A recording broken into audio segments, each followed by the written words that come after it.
શ્રી સ્વામિનારાયણ ભગવાનની જય. સ્વામિનારાયણ હરે સ્વામી વાત કરી છે. આ જીવને 5 વાના અવશ્ય જોઈએ, પણ તે વિના ના ચાલે, અને બાકી તો સર્વ વિના ચાલે. તેની વિકતિ છે અન્ન, જળ, વસ્ત્ર, નિંદ્રા અને સ્વાદ, અને સ્વાદ મધ્યે મીઠું. એટલે તે વિના બીજું તો સર્વે ફેલ છે. બરાબર છે? બરાબર હોય ને? સ્વામીએ કહ્યું કે અન્ન, જળ, વસ્ત્ર, નિંદ્રા ને સ્વાદ, સ્વાદ મધ્યે મીઠું, ને તે વિના બીજું તો સર્વે ફેલ છે. બીજું બધું ફેલ કહ્યું છે સ્વામી. એટલે આપણે જેટલું તાલમેલ કરી બધું ફેલ ગણાય. વસ્ત્ર, ચોળા, મોજા બધા જે એ બધું ફેલ ગણાય. અને આટલું જ જોઈએ આપણે. સ્વામિનારાયણ હરે સ્વામી વાત કરી છે. જેમ ગાય વાછરું સારું પારસો મૂકે છે, તેમ જે શિષ્ય હોય તે ગુરુને મન સોંપે તો અંતઃકરણનું અજ્ઞાન ટાળી નાખે. પણ તે વિના તો ટળે નહીં. એક તો સંત જોઈએ. સંત હોય તે અજ્ઞાન ટાળી નાખે, પણ તે વિના તો ટળે નહીં. બીજું, જેમ ગાય વાછરું સારું પારસું મૂકે છે, દૂધ છોડે છે. એટલે એનું કહેવાનો સિદ્ધાંત સ્વામીનું શું છે કે જેમ ગાય વાછરું સારું પારસો મૂકે છે, તેમ જે શિષ્ય હોય, ખરેખર શિષ્ય હોય, તે ગુરુને મન સોંપે. ગુરુ આપણે દેખાય છે ગુરુ મન સોંપે, પણ ઘણી પોલ હોય છે, ઘણી બધી પોલ હોય છે. મન સોંપે બધું કોઈ ક્રિયા થાય નહીં ગુરુના આજ્ઞા વિના. પણ એ બધું બહુ કઠણ છે. આપણે સોંપ્યા જેવું કહેવાય, પણ ખરેખર સોંપ્યું નથી. નહીં તો અજ્ઞાન રહે જ નહીં. અજ્ઞાન તો ક્યારનું ટળી ગયું હોય. જેમ ગાય વાછરું સારું પારસું મૂકે, તેમ જે શિષ્ય હોય તે ગુરુને મન સોંપે તો અંતઃકરણનું અજ્ઞાન ટાળી નાખે. પણ અંતઃકરણનું અજ્ઞાન છે એ જ બતાવે છે કે આપણે મન સોંપ્યું નથી. પણ તેના તો ટળે નહીં. સ્વામિનારાયણ હરે સ્વામી વાત કરી છે. મોટાઈ તો ઘણા પ્રકારની છે. મોટાઈ તો આખી દુનિયામાં જોઈએ તો ઘણી પ્રકારની મોટાઈ છે. જાત જાતની મોટાઈ, પાર આવે એમ નથી. પણ સ્વામી શું કહે છે? મોટાઈ તો ઘણા પ્રકારની છે, તેમાં પ્રભુને ભજવા તે માર્ગ જુદો છે. જે આપણે માર્ગે ચાલ્યા છે એ, પણ એમાંય બધું ઘણી પોલ હોય છે. દેખાય આપણે ભગવાન ભજીએ છીએ અને બધું, પણ નહીં તો બધું પરિણામ આવવું જોઈએ. તરત જ પરિણામ આવવું જોઈએ. આપણે રસગુલ્લા હોય, ગુલાબજાંબુ હોય, મોઢામાં મૂક્યું તરત જ પરિણામ આવે.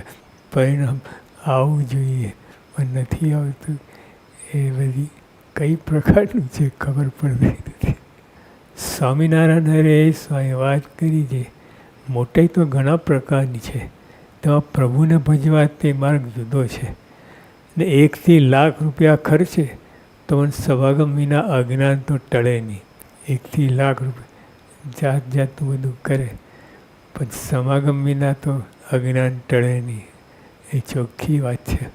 ને જે વાવરે તેનું તો ફળ થાય, અને ઐશ્વર્યને પામે. એટલે ઐશ્વર્ય તમારે જ્ઞાનરૂપી ઐશ્વર્ય, બીજું ઐશ્વર્યની વાત નથી. આપણે ભગવાનને વિશે અતિ દ્રઢ પ્રીતિ થાય એ જાતનું ઐશ્વર્ય. સ્વામિનારાયણ હરે સ્વામી વાત કરી છે. 4 વાતમાં સુખ છે. તેમાં એક તો ભગવાનની મૂર્તિની સ્મૃતિ.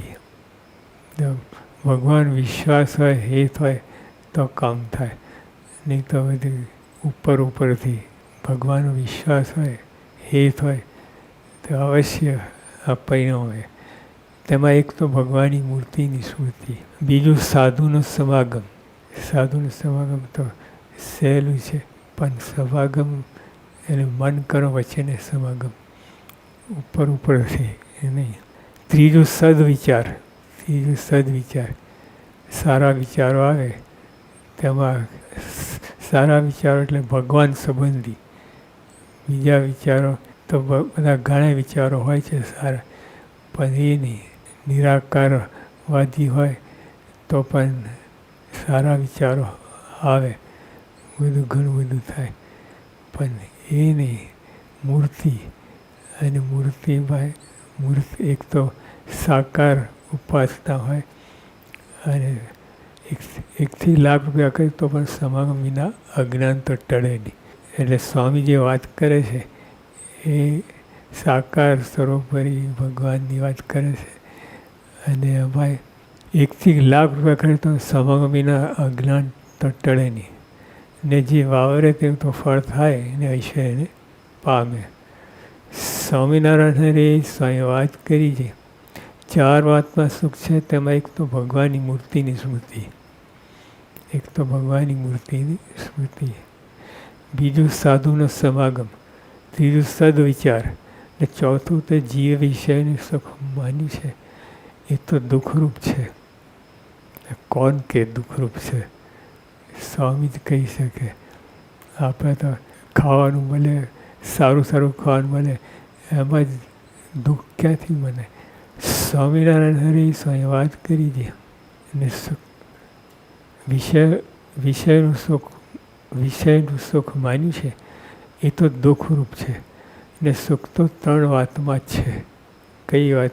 વિષયમાં સુખ છે એવી તો કોઈ મોટાએ કલમ મૂકી જ નથી.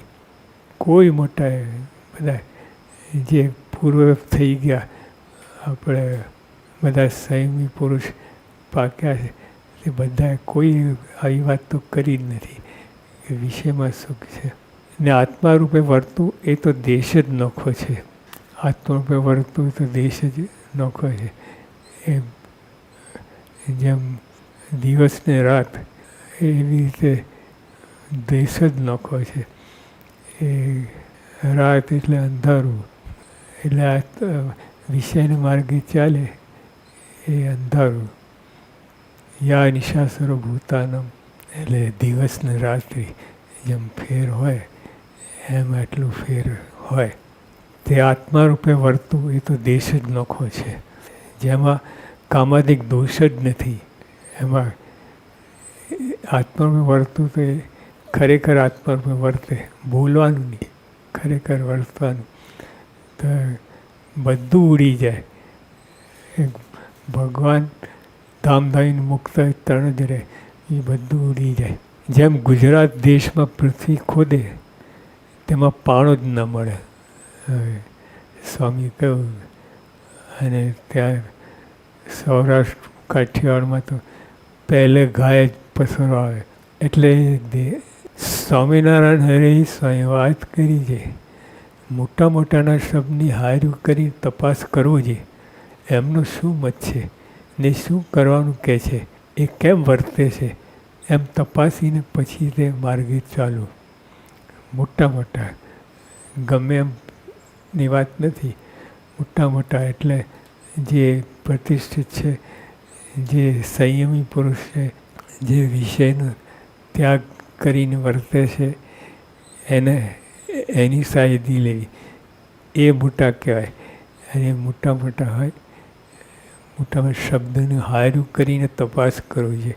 એમનો શું મત છે ને શું કરવાનું કહે છે, એ કેમ વર્તે છે, એમ તપાસીને પછી તે માર્ગે ચાલવું. સ્વામિનારાયણ હરે સ્વામી વાત કરી છે, સારા ભગવદી સાથે જીવ બાંધવું એ જ સત્સંગમાં રહ્યાનો હેતુ છે. સારા ભગવદી સાથે જે ભગવાનના માર્ગે ચાલે, ભગવાનની જ વાતો કરે, ભગવાનના ગુણગાન ગાય, સત્સંગનું ગુણગાન ગાય, એ એક સારા ભગવદી સાથે જીવ બાંધવું એ સત્સંગમાં રહ્યાનો હેતુ છે. પણ એકલી ભક્તિ સત્સંગમાં રહ્યાનો હેતુ નથી.